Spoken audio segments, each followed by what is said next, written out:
today. UFC 316 is over, and unfortunately, we only have one new champion. Plus, did you see the fight between Patchy Mix and Mario Bautista? I'm not sure that you did, because I feel like the world watched a different fight than the one your boy Matt saw. We'll talk about that. Plus, did Kevin Holland have one of the best overall outings of the entire night? Over with the fans, action-packed fight, utilized the moment, maybe even better than the new champion. Well, not really, but maybe. No, not really. All of this and more on today's episode of Matter of Fact MMA. What's up? What's happening? Let's go. What's up, guys? We right back at it. We right back with it. It's your boy, Matt, and we are here to go over the main card of UFC 316 that went down in Newark, New Jersey over the weekend, where I am sorry to say, in the main event, Merab Willie retains the Bantamweight Championship of the world. Now, I say that not being a Sean O'Malley fan, I'm just really sick and tired of Morab. No real disrespect against Morab. I'm just not a tremendous fan of his style of fighting. Clearly, as we saw, let's just get right to it. Sean O'Malley did well the first, 2 to 3 minutes of the fight in total. Like in total, literally first round, first 2 or 3 minutes, Sean does well, and then Sean starts slipping on the octagon, slips and falls, and that's all Morab needed. Next thing you know, Morab gets him up out of there. You know what I'm saying? Morab gets him up out of there. Let me pull up my notes here, but let me just make sure. I believe it was round 2. No, it was round 3. Morab gets him up out of there. Round 3. Submits him, so at least shout out to Morab for getting the finish. But I'm going to just be real. I'm going to just be honest. I'm just not really, I don't know what it is. I mean, he's a good guy. He's obviously clearly a nice guy, a respectful friend of Aljamain Sterling. I'm just not really a fan of Morab. And when I saw Morab submit Sean O'Malley, it showed me what I've been thinking about this man the whole time. He could have been finishing other people as well. And I think my biggest issue with Morab is Morab will sit there and dominate his opponents. And if you just had some sort of grit to you, in a way, not saying that he doesn't have any at all, but if you had some sort of a grit to you, you'd finish some of these guys, because he clearly has them diminished, beat, they're sad, they're depressed, they need a therapist to come to the octagon, sit on the couch with him and talk to him, because they be in a bad way. They be sad. But still, Morab just be doing Morab things and won't finish these people. Nevertheless, he did finish Sean O'Malley. I was not the only one that, felt that there was something in the air surrounding Sean O'Malley that he might go on and defeat Morab. Well, apparently there was something in the air, and Sean O'Malley slipped on the octagon in the first round, fell on the ground, and that was all Morab needed. So nevertheless, Morab wins via submission. He moves forward. Morab never really knows how to sell his next fight at all, but it looks like, from what I can tell, the UFC is pushing for Corey Sandhagen to be the next challenger for the Bantamweight Championship. You know what I'm saying? So that's what we're looking at. Corey Sandhagen more than likely will challenge Morab next. I'm not sure where Sean O'Malley goes from here. I could definitely see maybe Sean O'Malley being locked in the octagon with Henry Cejudo for Henry Cejudo's last fight. They've already got a lot of bad blood between each other. They've been chirping each other for years over social media. So maybe they will finally ink that deal, sign that fight, and we can all just move on with our lives. But unfortunately, Morab is still holding the Bantamweight Championship hostage. Anyway, let's move on to the co-main event, in which the Venezuelan vixen, Juliana Pena, is submitted by Kayla Harrison, and we now have a new women's Bantamweight champion of the world, as well as a new super fight to look forward to sometime in the future. Juliana Pena goes out there and round one looks horrible like she normally always does, right?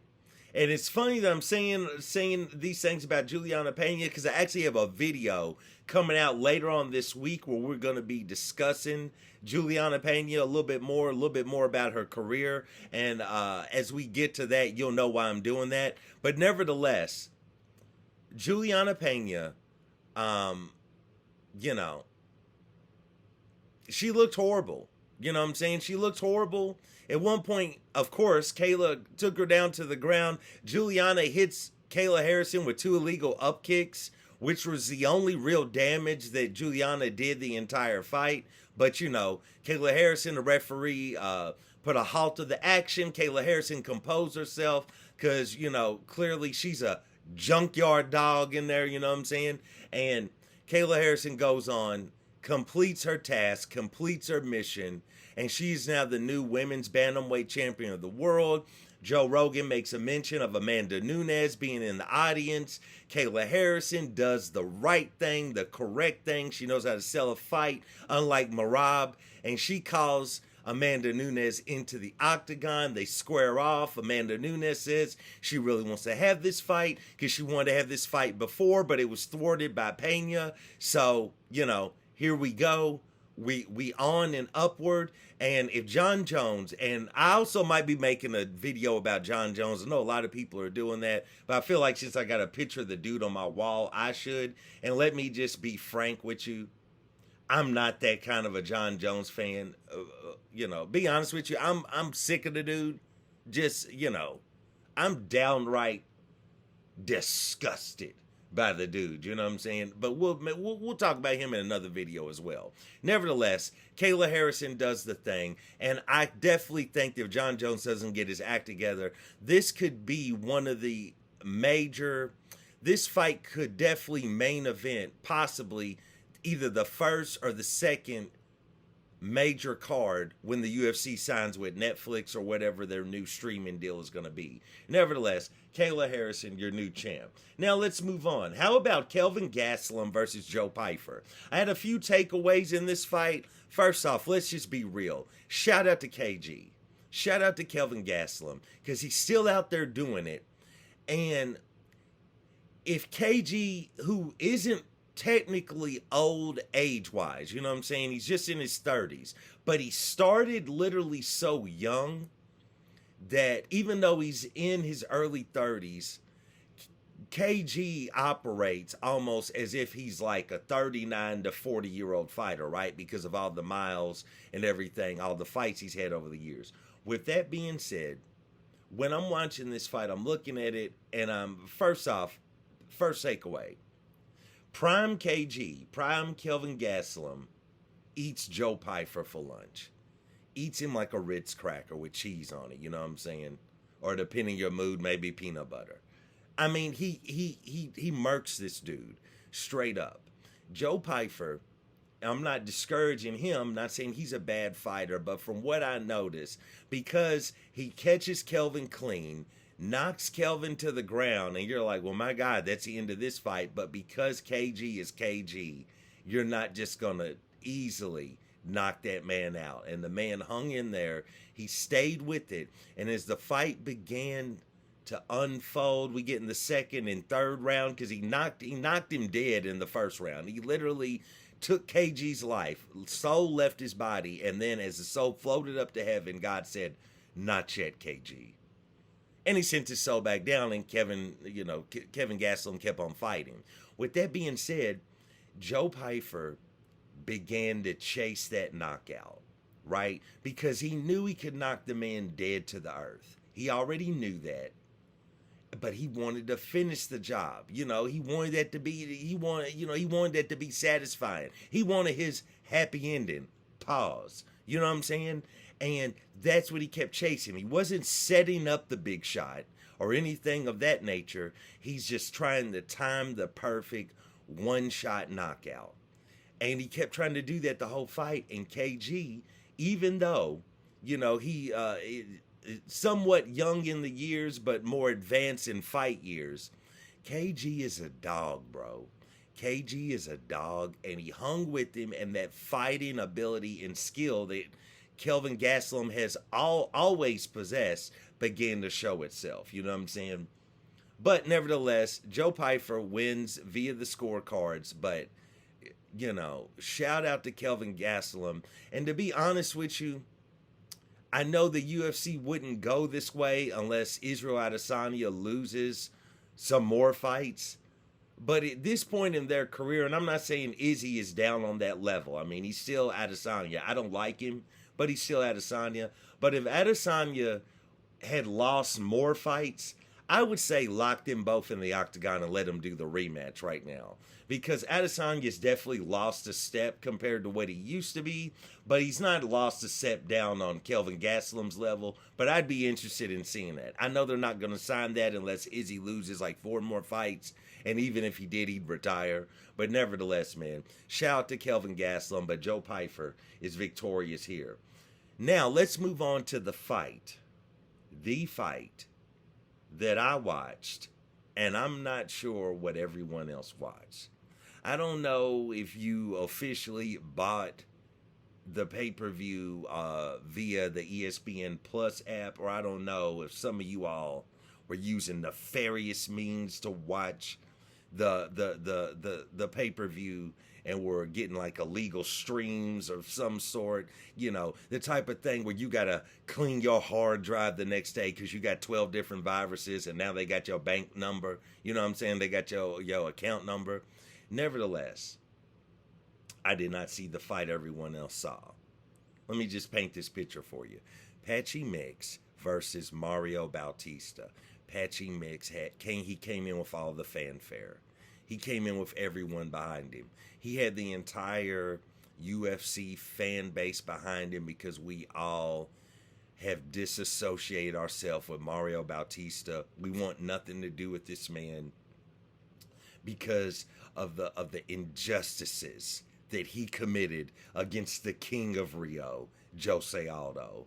Nevertheless, Patchy Mix, he is on his way to the octagon. He's got a cool walkout song. He had the fans behind him, New York native. He's there in New Jersey. They're still cheering him. Everyone is behind him. He's got the mean face on. He's poised. He's ready to go. His significant other, Tatiana Suarez, is in tow along with him and his coaches.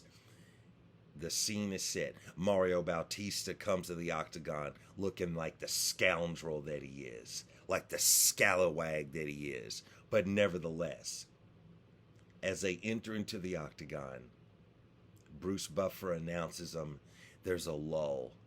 There's a hush on the crowd. Everyone is ready to see Patchy Mix go out there and do work against Mario Bautista. And then the octagon bell sounds. And right when that bell sounds and Patchy Mix is moving forward and about to unleash the fury that we have all waited to see be unleashed against Mario Bautista, a piece of lint got in his eye. A piece of lint got in Patchy Mix's eye. And as he begins to blink it out, and try to fix it, because this is his moment. This is his debut in the UFC, his first fight. This is his moment against Mario Bautista. And as he tries for the next 3 rounds to get the lint out of his eye so he can move forward and defeat Mario Bautista, the scoundrel that is Mario Bautista never gave him a moment or a breath to clear his vision. And the man had to fight 3 rounds with lint in his eye. He couldn't see. He couldn't move. He was walking flat-footed, And sometimes when you get things in your eye, it literally makes your feet go numb. So you begin to, normally when you have spring in your step, you're flat-footed. You can barely move, and you're just kind of barely shuffling around the octagon like Patchy Mix. And that's what happens when you get something in your eye, and then the scoundrel that is Mario Bautista never stopped the fight and allowed him to get it out of his eye. And what horrible refereeing, because the referee never even noticed that there was something in Patchy Mix's eye. So nevertheless, the debut was ruined. You know, the revenge on Mario Bautista is ruined because Mario Bautista just had to go out there and beat a man with lint in his eyes who couldn't fight. Never gave him a chance to clear it out. So Mario Bautista wins the fight and he moves forward. And I'm heavily upset at that he wouldn't give the man a chance to clear his vision and start the fight. And he had to fight 3 rounds with lint in his eye and numb feet. So he had no footwork. I'm upset about that, and I'm also upset at the fact that I feel like everyone else watched a different fight. So everybody keeps talking about Patchy Mix had an embarrassing debut and choked. And I'm telling everyone, he had lint in his eye. He didn't choke. Anyway, let's move on. Last fight we're going to talk about on the main card. And also I'd like to say I'm going to be doing a prelims video that I'll be posting either tomorrow or the day after, maybe probably more than likely tomorrow, where we're going to discuss a couple of things that went down to prelims, because overall this really wasn't a bad show. It ended kind of bad because everybody wanted to see O'Malley win, but this wasn't a bad show. So be on the lookout. Next video, we're going over some of the crazy stuff, some of the funny stuff, different things that went down the prelims. But finally, we have Vicente Luque stepping in the octagon with Kevin Holland. Now this, outside of Kayla Harrison, Kevin Holland might have had the best night out of all the fighters on the card, because Kevin Holland comes out, he's in high spirits, the audience behind him, good walkout song. Everybody seems to be kind of feeling that vibe. Vicente Luque comes out, people are behind him, people are ready. And when they get into the octagon, Kevin Holland is already talking. They get announced, the fight starts, Kevin Holland is immediately talking, right? He's immediately saying different things. He's not saying anything necessarily disrespectful to Luque, but he's literally hyping himself up, and seemed like he was actually kind of hyping up Vicente Luque as well. Nevertheless, man, Kevin Holland goes out there, goes for some sort of a kick. Vicente Luque catches his leg. Kevin Holland starts whipping those long, rangy arms and landing shots on Luque. And from that moment, the audience got hyped. They started cheering. As they disengaged, you knew right then, okay, this is going to be a good fight. Whether it lasts long or it doesn't, this is going to be a good fight. And nevertheless, man, Kevin Holland went out there and put on a very, very fun fight. You know what I'm saying? A very, very fun fight. There was a lot of back and forth. Shout out to Vicente Luque. The man's chin, him and his chin have reconciled. They are back together. They are back married in the eyes of the Lord. You know what I'm saying? His chin did not leave him this fight. It was right there. He was taking shots from Kevin Holland. He was hanging in there. His timing looked pretty good. His speed looked good. And this was a good fight. And then at the end of it, Kevin Holland actually throws a monkey in the wrench and submits Vicente Luque. Submits him. You know what I'm saying? Submits him with what he has dubbed the Dark Man choke. You know what I'm saying? His own version of the Darce choke. And then he goes outside the octagon. The Prez is chilling in the front row. You know, if I was a fighter, I would never greet the Prez, but that's just me. But, you know, there that is.